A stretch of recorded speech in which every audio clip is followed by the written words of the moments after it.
friends, thanks for checking in. Today we're going to talk about revolvers and why so many people love revolvers. They're easy to operate, they tend to hold their value, and many can shoot a variety of different types of ammo through the very same firearm. Even if you look at some of the plus P loads, some of the heavy magnum loads, there's just so much that you can do with a revolver. So I'm going to talk about the usage of the revolvers, why many people would want a revolver. Then we're going to bring Graham Bates of GBGuns in to talk about some training aspects that a revolver could certainly help with. So let's go. Let's start by looking at some of the size variations. Here we have one of the smallest revolvers you could possibly get in a North American Arms Pug in 22 Magnum, and here is one of the largest revolvers you could possibly own. It's a 4570 made by Magnum Research. It's a BFR big frame revolver in 4570. Get a load of that. And here we have the 22 Magnum load. Why would anybody want a revolver to begin with? Well, I know a lot of people who CCW revolvers are very comfortable with it, and they are comfortable carry. Some are very small. You look at some of the Smith J-frames, the Ruger LCR models, some of the Taurus models, Charter Arms, and the list goes on and on. People want a pocket carry, even holster carry. They make them extremely small. You look at the 38 plus P, very viable self-defense round. Now here we have a Ruger SP101 in a clear multi-holster. It does carry very well. It's an easy carry, good draw. You know, it makes for a good choice. It really does. And even for a backup choice, I already showed you the North American Arms Pug, but you could throw this in the pocket, and it's tiny. And some people even primary carry this. Wouldn't be my first choice, but they do, and they say, you know what, I like the revolver, I want to carry a revolver, and in my opinion, hey, if that's what you want to do, it makes perfect sense. Another reason is for collection purposes. Now here we have the Colt Python. It seems to me that revolvers hold their value over time better than semi-autos, and we look at the Python, this has only increased in value throughout the years, and it's absolutely beautiful. And that's one thing you can get from a revolver, is that they are stunning looking. You know, not only are they easy to operate and they shoot a variety of types of ammo, but they are beautiful. You know, there's just so much you can do as far as the grips. Change them out, you can change the look, change the feel, basically, you know, keep the same frame and everything, and work with the grips to fit various hand sizes. But you look at this, you look at the Colt Detective Special, some of the other snake guns, they are beautiful and they hold their value. Great collection pieces. Although I love shooting this gun, I love owning it and showing it off even more. Now I already showed you the BFR from Magnum Research, and you ask yourself, why would I want that? You know, definitely great time at the range. Matter of fact, all these fall into that fun at the range category, but people hunt with revolvers. You know, a lot of people, they'll take something like this. They don't want to lug around a rifle. They'll say, you know what, give me this, give me a 4570. You got an aim point on here. I got this thing dialed in perfectly. It'll take down game, no question about it. 4570 and this BFR will take down game, and that's people's choice. They can shoulder holster this thing, get up into their blind, into their tree stand, and hunt with a revolver, and they love it, and they're very successful with it as well.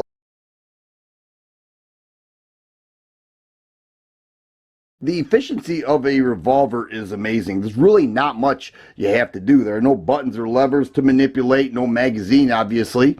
Once loaded, all you really have to do is point the gun and pull the trigger. It's that simple. I'm not saying you don't have to train with it. I'm not saying that at all. I'm just saying that it's simple to operate. Yes, you could bring the hammer back, go into single action. You can shoot in double action. It really doesn't matter. It's easy to operate, and a lot of people like that. Secondly, extremely reliable. Okay, whether you're shooting out of this gun, 38 Special or 357, it's known to be extremely reliable, and it has a long shelf life. Many revolvers last a long time. Not to say they won't malfunction. I've seen the cylinder lock up before, but by and large, they are pretty reliable, and people certainly like that. And lastly, the trigger action, the double action trigger in particular, is rather heavy, and the single action is very light. The heavy trigger is good. People like that for pocket carry. They consider that a safety. Okay, the heavy trigger a safety, and of course target shooting or self-defense, whatever you're comfortable with, the single action is very light. GB Guns, you're up, and let's hear about some of the training values with using a revolver.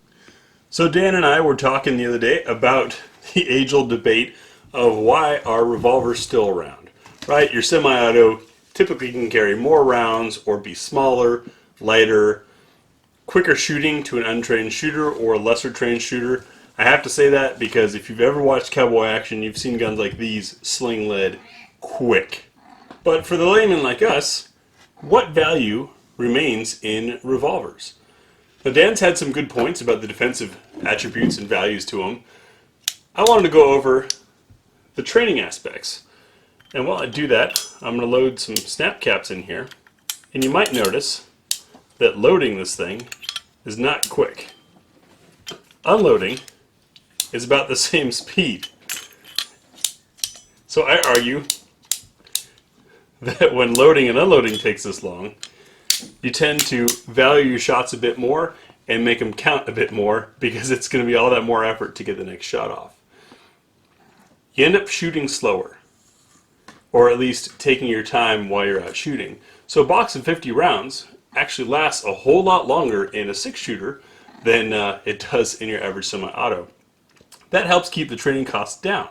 Now what training values are there in something that's too big, right, shaped differently, the handle's completely different. This is best done one-handed. Most semi-autos we shoot two hands. Why would you want to use this for practice?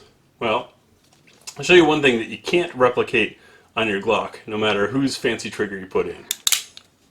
Watch the total trigger travel on this. That's it.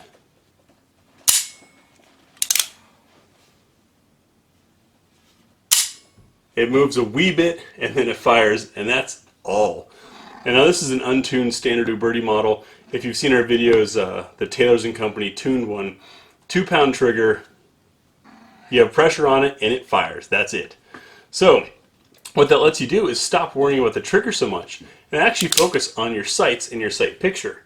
Now if you look at this classic steel sights, you see there's not a whole lot there. You've got this blade up front and an itty bitty gutter. So that makes you really focus on it. And it also makes you really notice your sight alignment. If you train with sights like this, those big broad 3 dots or U-notch rear sight are going to become super easy to shoot. So while you're working on holding this steady and delivering the shot right when you want it, you get pretty darn good at shooting groupings. And if you don't believe me, I'll roll in some footage. This other example that I have here, despite it being pretty with the nickel finish and everything, this is a 22. This is by Weirau, German company. They're imported by EAA, and it's a convertible in 22 Magnum, 22 LR. We've also done a review on this one. 22, whole lot cheaper, and is 0 recoil. So when I use this for a training gun, so when I'm training someone to use these sights, itty bitty notch and blade, difficult to see on camera just because of all the reflection, they've got to really focus. This trigger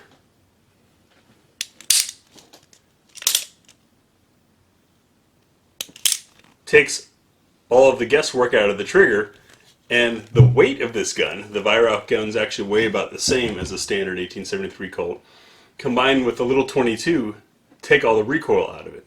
So what this basically does is this lets you focus just on sight picture and on timing the trigger. When you can learn with something like this, semi-autos become a lot easier, and if you get good at something like this, you become awesome with a semi-auto.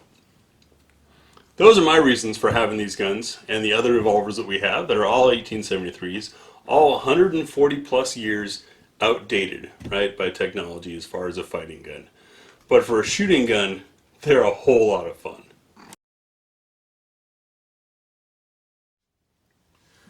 Thanks for watching GB Guns, and if you watched this far, you appreciate our format and what we're doing, or maybe you're waiting to make that really angry comment. Either way, click the big griffin up here to subscribe, the link over here to show you a related video based on what you just watched, or down here is the playlist relevant to this video. Once again, we appreciate your feedback, your comments. Join us on Facebook, Instagram, and we'll see you in the next video.